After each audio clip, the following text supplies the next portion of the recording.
We're good to go. Okay. Good afternoon. Welcome to the University YMCA for what is a continuing partnership between the Y and our ongoing Friday Forum program and Diversity and Social Education with their Conversation Cafe program. We discovered this last week that the Y has been doing Friday Forum for 95 years. We're going into our 95th year. So I was amazed to see that, and I'm super excited that we're able to do the program and incredibly grateful and happy about the partnership now with Diversity and Social Justice Education. It really brings a nice layer to this project. So thank you guys so much. I'm Ann Rasmus, I'm Associate Director here. I'm always happy to welcome new groups of folks to the Y. Glad you're here today. I want to point out next week's speaker is Anthony Brown. He's an internationally acclaimed baritone. He performs in performing arts centers all over the world. He's a peace activist, and it should be a really great, really sort of small performance here at the Y together with the talk. There has been some publicity that has flipped the next 2 days. So just be aware. It is Anthony Brown this next week. If you see something different, that is the case. The following week is Reverend Michael Crosby and the Reverend Terrence Thomas coming to talk about social justice bridge building across lines of race. So next week is Anthony Brown. And I have Michelle, who will tell us who all is helping us with the program. Thank you, Michelle. Hi everyone, my name is Michelle Nacy. I am Assistant Director of Allyship and Solidarity for Diversity and Social Justice Education. And I just wanted to list out our sponsors before we get started. We're so grateful to the many sponsors who helped make this series possible. So that includes the Center for Advanced Study, Humanities Research Institute, Women in Gender and Global Perspectives Program, College of Aces, College of Fine and Applied Arts, First Mennonite Church of Champaign-Urbana, the McKinley Foundation, Social Action Council of the Unitarian Universalist Church of Urbana-Champaign, Urbana-Champaign Friends Meeting, Student Cultural Programming Fee through the University, College of Education, Center for Global Studies and the U.S. Department of Education Title VI Grant, the Center for Innovation in Teaching and Learning, Department of African American Studies, Office of the Provost, and School of Social Work. I also just wanted to quickly highlight that everybody should have a little postcard on their seat that gives you the rest of the lineup for this series. And then there's also this half sheet of paper. If you could, at the end of this program, fill this out, or there's a QR code where you can do it online if you would prefer that. This just helps get some feedback for us so we can continue to improve this program. And now I'm going to hand it over to Jacob to introduce our speakers. Welcome, everybody. Thank you for joining us this Friday. My name is Jacob. And my dead microphone. This happened last week too. Hello, hello. What's the other one at? For the moment, you might want to just talk big. Well, Talk big. Talk So big. my name is Jacob Longacre. I use he, him, his pronouns. I work at Diversity and Social Justice Education. It is my pleasure today to introduce and welcome our two excellent speakers. First, Mr. Dementro Powell, also known as Debo. I hope it's okay. Mr. Powell is a full-time PhD student in higher education. Currently serves as Director of Community Development and Engagement with the University of Illinois Police Department. Mr. Powell's worked for 10 years on this campus as Assistant Director of the Office of Registered Organizations, also as Associate Director at BNAC, and now currently with UIPD. He serves as Social and Event Planning Chair for the Black Faculty and Professionals Alliance organization and is advisor to Illinois Men's Rugby Club Team, Illini Hockey Club Team, and UIPD ambassadors. Mr. Powell also enjoys cooking, watching and critiquing movies, along with hosting and planning events such as dinners, brunches with friends, and other activities. And then also my pleasure to introduce Dr. Carlton Cummings of the Counseling Center here at the University of Illinois. Dr. Cummings identifies as an effeminate Black gay man. Serves as clinical counselor at the Counseling Center and is co-chair of Queers and Allies Outreach Team, and also member of Sankofa Outreach for Black Mental Health and Wellness. Dr. Cummings is also a proud UIUC alum, and I know that that has definitely informed his experience here at the university. So please give me a round of applause as we welcome Mr. Powell and Dr. Cummings for today's event.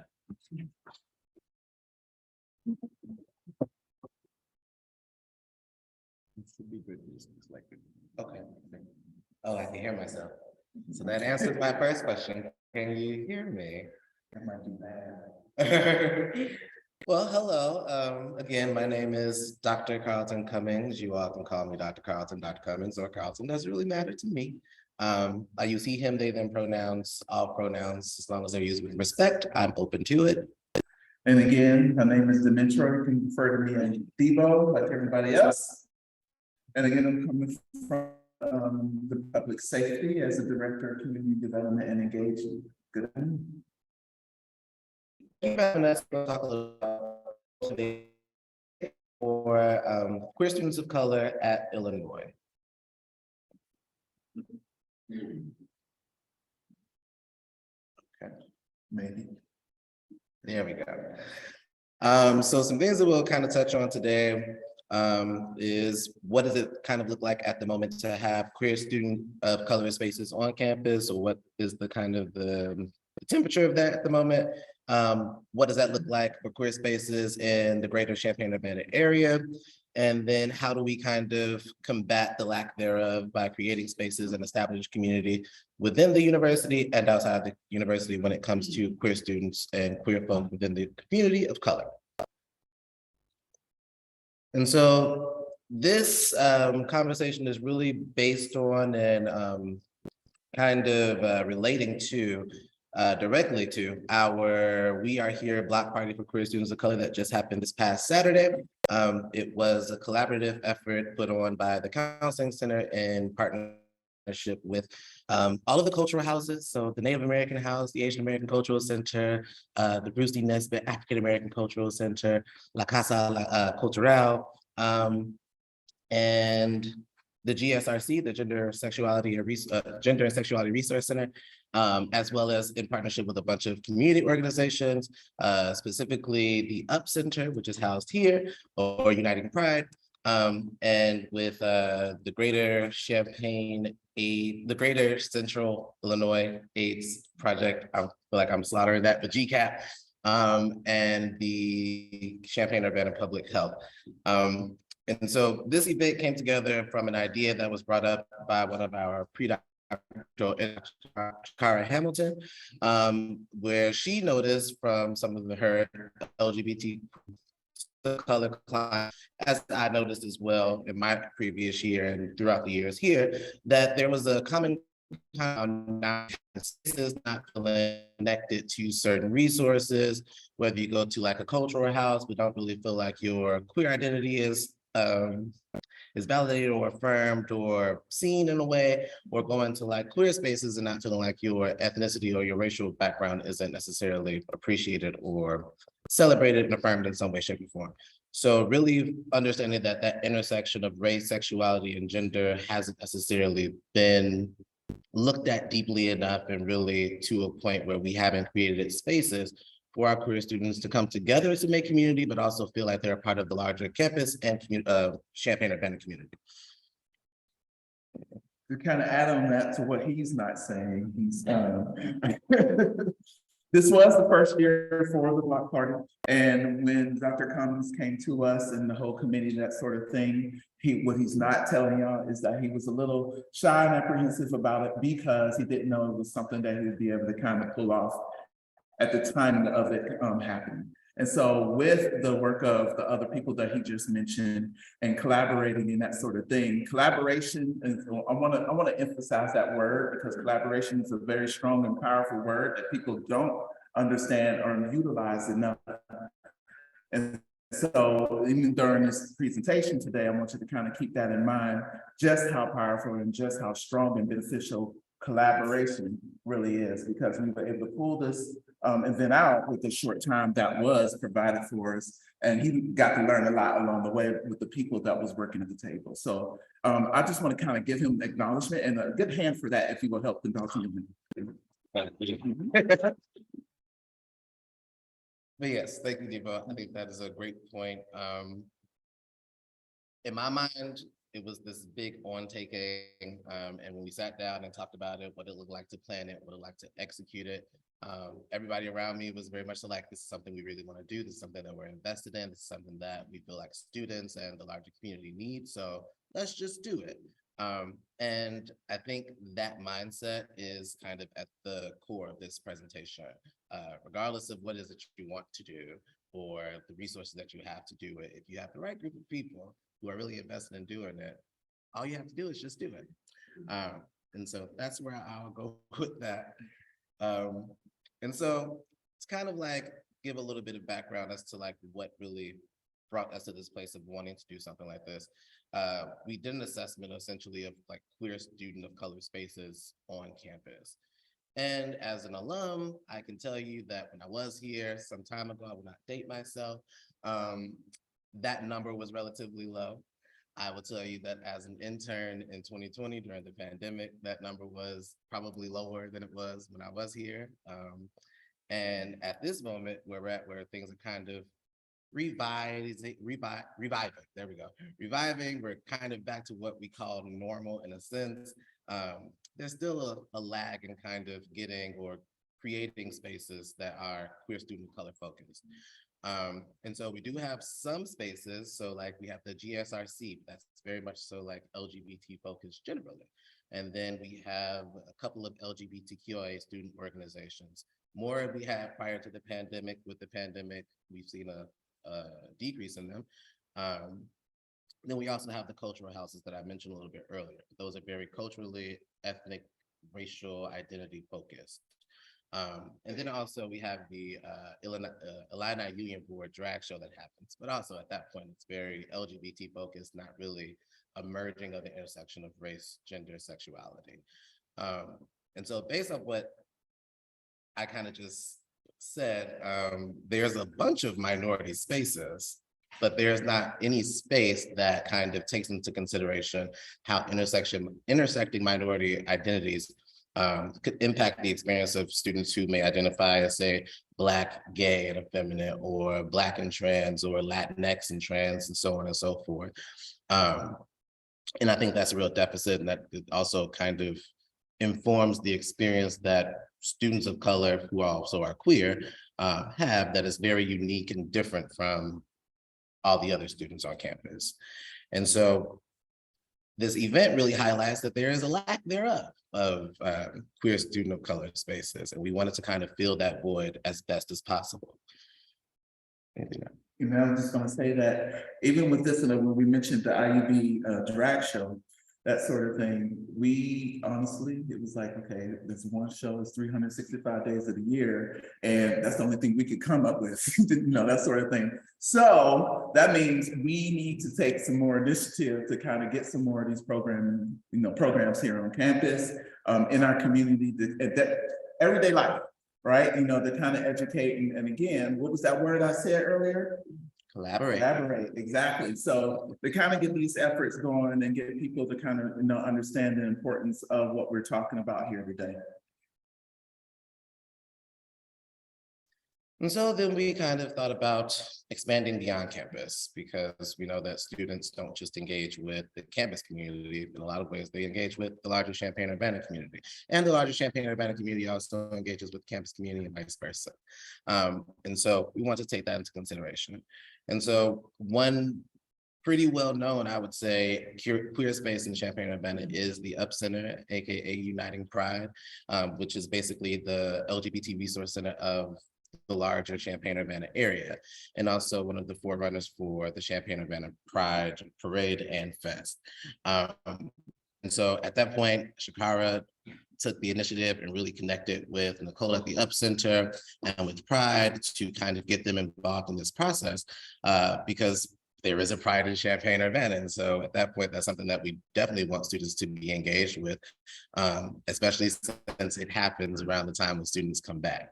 But outside of the Up Center, there isn't really any, at least to my knowledge or to many people's knowledge, other LGBT spaces. When I was a student here, I don't know if this will date me, but we had LGBT clubs and bars and things of that sort. It wasn't a lot, but it was something. Upon returning, those things no longer exist. Granted, with the pandemic, of course, there's still bars and things that are open, but some of the LGBT days or queer days that certain bars had no longer was a thing. So there's a lot of like what used to be queer spaces in Champaign Urbana that no longer exist. And so taking that into consideration, there's this like two-sided sword where it's like the Champaign Urbana queer folks of color, or even queer folks generally, don't really have spaces. Queer folks of color on campus, even queer folks generally on campus, don't really have spaces. How can we kind of meet the needs of both of those communities in a way that creates community between them two?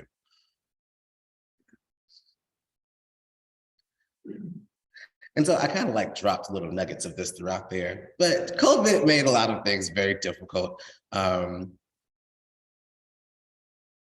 Oh, is it not moving? Yeah, it's not moving. Oh my goodness.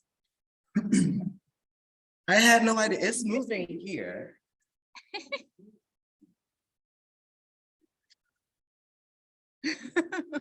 I had no idea. I am so sorry. I am a therapist. Not an IT guy. Me and technology are not friends. Okay, perfect. Well, clearly the IT needed therapy. So I'm just gonna walk you through these, since I saw them, you didn't. We made them, they should be seen, right? And I love how y'all just sit silently and just sing. We have to collaborate. Yeah. And so here we were, the impact of COVID. I've sprinkled that throughout there, but I think COVID really did play a role in a lot of things just kind of dissipating. Also kind of what seems like a disintegration of community. Everybody's kind of sparsed out into their different corners and things of that sort. Being shut down, I'm sure it didn't help in any way, shape, or form. And so I think the great thing about, I'll rephrase that, something that is good that possibly came out of COVID, because there was nothing great about COVID, was that, there's this revitalization, this rejuvenation, there's an opportunity to really start new things or revamp old things. And so I think with that spirit, we then came together to make the We Are Here Block Party for queer students of color. And I'll just add to that, just to kind of think about COVID, I guess COVID impacted every single person in this room for one way or another. And so just imagine yourself as being one of the queer students of color, that sort of thing. We already have, there's already a lack of resources here on campus and places to go, safe spaces, things like that. And now you're locked into space somewhere because we're, in quarantine and things of that nature. And so, and you don't feel like you may not have anywhere to go, people to talk to, and you're isolated and all that. So that COVID just added on to whatever pressures that he or she may have been experiencing at that particular time. So we need to kind of think about that and seeing what we are doing and seeing just how vital having these resources here on campus, be it because I seriously doubt that something like this is never going to happen again. And that sort of stuff, or even something worse, heaven forbid. So I think thinking about, and that's each of us and everybody in this room and on the campus, what that will look like fundamentally, that sort of thing, and having and showing that ethic of care for the students and people who are in these spaces overall. Indeed.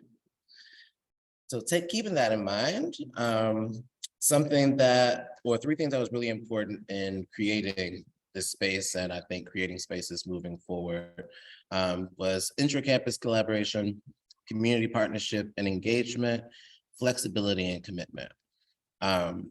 Intra-campus collaboration, so that's more so what I was talking about when I said that we connected with all of the cultural houses, the GSRC, making sure that we have buy-in from all of these different units who in some way, shape, or form interface with the students that we're trying to make space for. But then also in a way that shows students, shows campus, and starts this process of, or this feeling of collaboration between these two units that then makes a physical intersection, where it's like, now BNAC and the GSRC have a relationship, and La Casa has a relationship with the GSRC, so on and so forth. Not to say that that wasn't the case before, but now that we're working together, we're doing something in collaboration together, we are both at the same event, or we're all at the same event, trying to meet a common goal, that builds camaraderie, that builds relationships, and I think that opens the door for more collaboration. And so intra-campus collaboration, I think that was a big part of it, but then also bringing in the community. So we all know that we have Champaign-Urbana Pride. That is not a campus or a UIUC kind of event. That is a Champaign-Urbana event. But it's also something that we want and we promote to students and to the larger U of I campus. And so we want that engagement, or the community wants the engagement from us. And so in a way, we should want to engage with the community as well. And so being that Pride is essentially one of the bigger events and something that automatically kind of connects queer folks generally, it would be remiss of us to not connect with the Up Center and with Pride. And so, like I said earlier, Shakara really did a really good job of making that connection. And in doing so, the Block Party then became an official Pride event, which opened up doors for us to publicize it more, for it to be in a way more official as this Pride event, to where it's like more alluring to not just community members, but also to students. Aside from the Up Center, also collaborating with the GCAP and the CU Public Health Department was really important in just making sure that students had a wide range of different resources that are particularly important for this particular population. When it comes to mental health, emotional health, physical and sexual health, I think that bringing all of these community and campus organizations together was just pivotal, for lack of a better word, and making sure that students had their hands in every pot that they can possibly have to get all the things that they would need, either throughout the year that they have, they're like a senior, or throughout the years that they'll be here if they're a freshman.